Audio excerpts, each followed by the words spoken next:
New Mexico has a rich agricultural history in the Rio Grande Valley, and farming is not just a thing of the past. What role can New Mexico play in a conversation across the country about local food and farming? Last spring, our producer Sarah Gustavus sat down with Dan Barber, chef and author of the book The Third Plate, to talk about the evolution of the farm-to-table movement. Dan Barber, thanks for being here today. Thank you. Your book, The Third Plate, you talk about the farm-to-table movement, which you're involved in as a chef. It's something that's very popular here in Albuquerque. We're seeing more farm-to-table restaurants, local foods in schools, in markets. But you have some critiques of the farm-to-table movement. Why do you want to challenge that idea? Well, I have some critiques. I mean, I should also say I'm very much a farm-to-table chef. I mean, I have a farm-to-table restaurant.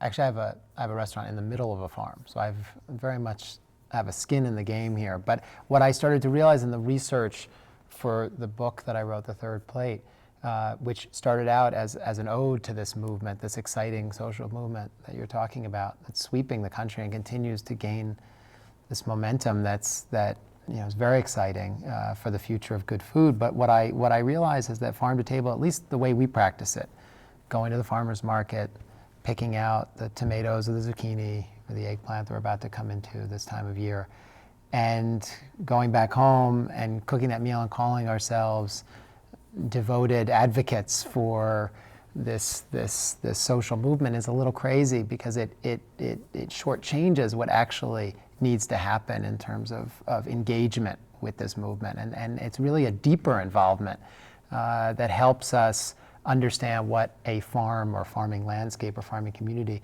needs to sell to be truly sustainable and eat from the whole farm, which is really, I think, the goal, instead of cherry picking the ingredients we most want to eat. What are some things that you think could be on our plates that aren't right now?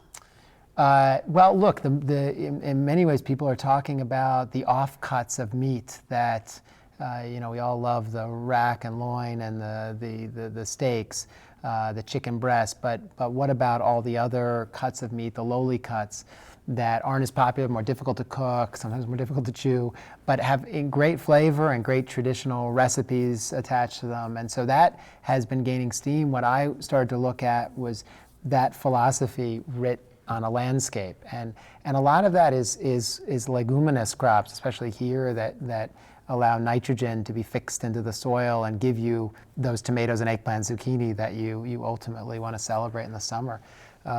So legumes is a big one for here. Cover crops, figuring out how can we both pay the farmer to invest in cover crops, and that's really giving the land a little bit of a rest and allowing disease cycles to break up, allowing moisture to be retained.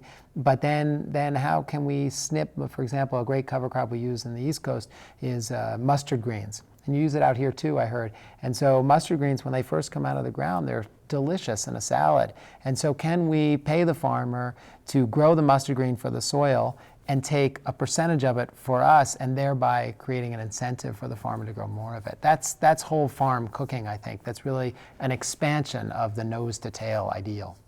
What are some things that have surprised you on your visit here to New Mexico? I know you went to Los Poblanos Farm in the North Valley. What did you see?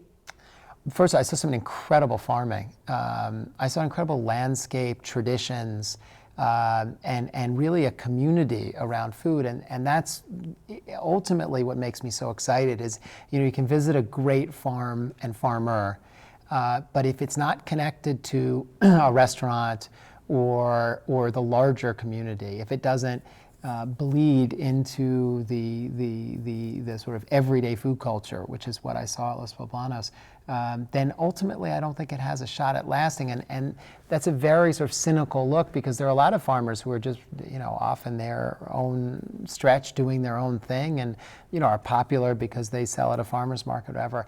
But what I see in Los Poblanos, what I see the opportunity here, is that there's a connection between the land, the history, which is really important, and the community that wants to repatriate some of those lost traditions and bring them back, really in the pursuit of great flavors and interesting cooking. And to me, that's a winning formula for this movement, because it puts the pieces together. We definitely have those Native American and Hispanic traditions that people are trying to revive here. You also make an argument that meat shouldn't be such a large part of our plate not only in our perception of what a good meal is, but literally on our plate. Yeah. Are you saying we can't eat steak dinners? No, I actually love steak. I'm a defender of steak. I'm just not a defender of steak twice a day, 7 days a week. Like, so I don't think the architecture of our plate should be a hulking piece of protein, whether it's a steak or a chicken breast or a center cut piece of fish, and then a smattering of like vegetables and grains to sort of accompany it. I mean, first of all, it's really not the most delicious way to eat, as we know, because if we look at the great cuisines of the world, there is no cuisine that allows you to eat that way because the carrying capacity of land doesn't allow you to eat that way. America is this crazy anomaly, and we have been exhausting resources to get that, fulfilling that architecture and that expectation. And that, I think we need to flip it on its head. I think but we need to eat meat. I mean, meat really, I think, in most ecologies really serves a great purpose. But we needed to eat it in relationship to what the land can produce on that meat, and eat more grains, more legumes, and more vegetative crops with a suite of diversity that corresponds to what the landscape wants you to grow. That, by the way, is not an ecological argument, although it is. It's not a nutritional argument, although it is. It's not a community activist argument, although it is. It's really about great flavor, and as a chef, that's my primary interest.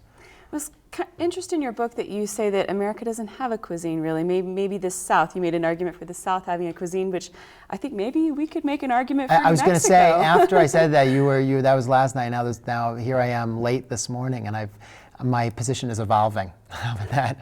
No, I see the history and of Native Americans and what there's so much knowledge. It's really knowledge-based farming because out of its deprivation. I mean, we're looking at the desert here, and that kind of desperation, deprivation leads to some really interesting both seed development, wisdom, heritage wisdom that ends up producing truly delicious food. So is it a cuisine? Yeah, there's peaks of that I saw that are I'd like to come back here and explore them more. What do you think the role is of chefs in this conversation and leading a change in how we think about the foods we're getting from farmers, increasing demand for that, maybe making some of those cover crops and foods that we haven't thought of before popular in restaurants? Yeah, I think chefs are huge here in restaurants, and any, I mean, look, it's really any institution that is serving food and fresh food, because that has the ability to curate this stuff. You know, it's sort of like the leader of an orchestra, you know, the conductor. You've got all these ensemble things going on, but to have it work harmoniously, which is really about cooking the whole farm, or I'm calling it a third plate philosophy, but it's really about putting the pieces together. You need some entity that forces that. Can you do it at home? Yes, but in our harried, overextended lives, doing more than simply getting dinner on the table is really tough to do, especially in this day and age. And the nod to reality is, we do spend more and more of our dollars out to eat.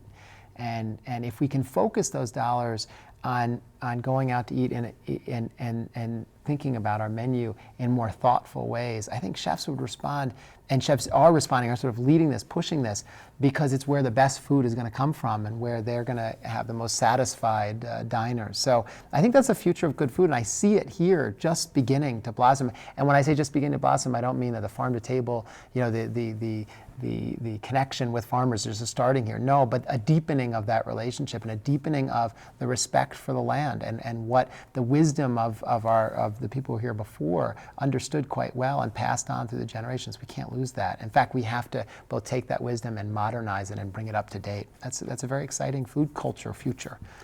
Like a lot of Western states, we have a water problem with access to water and looking ahead to the impacts of climate change.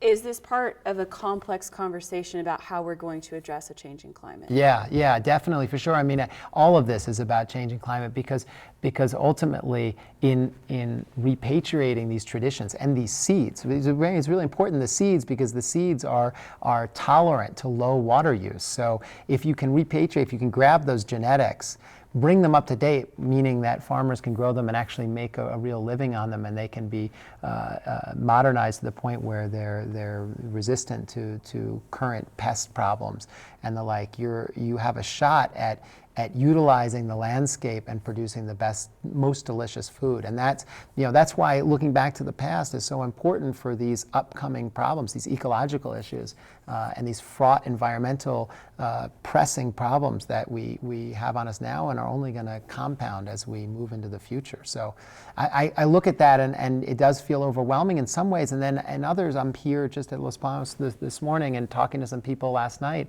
There's such energy and passion and drive to figure out how in this world of increasingly limited resources do we push food culture and food forward. That's a very exciting possibility. I can't wait to come back and see what happens.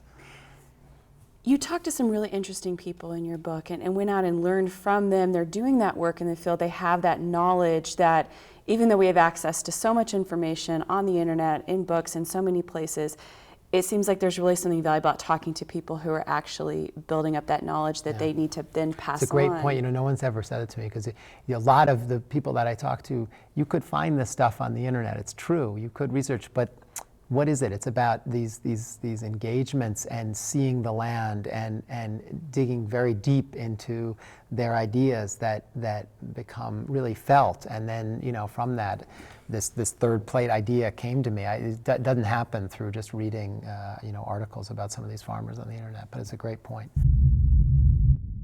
I'm Gene Grant. As always, we appreciate your time and effort to stay informed and engaged, and we'll see you next week in Focus. Get a preview of what's coming up on the next New Mexico in Focus. It's easy. Sign up for our weekly email at newmexicoinfocus.org.